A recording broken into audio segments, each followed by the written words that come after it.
আজকে খবর পাইলাম জনাব তারেক রহমান সাহেবের আইডি কার্ড 24 ঘন্টা হয়ে গেছে। আলহামদুলিল্লাহ, এটা খারাপ দিক না। তো আমার কথা হচ্ছে, জনাব তারেক রহমান সাহেবের আইডি কার্ড যদি 24 ঘন্টা করা যায়, আমারটা 24 ঘন্টা হবে না কেন? আপনারটা 24 ঘন্টা হবে না কেন? কথা বলেন না কেন? এখানে বাধাটা কোথায়?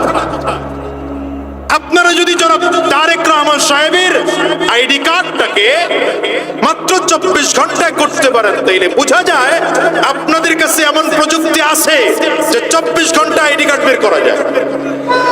আপনি সাধারণ মানুষকে সার্ভিসটা দিচ্ছেন না কেন? সুদ খাওয়ার জন্য, ঘুষের ব্যবসা করার জন্য।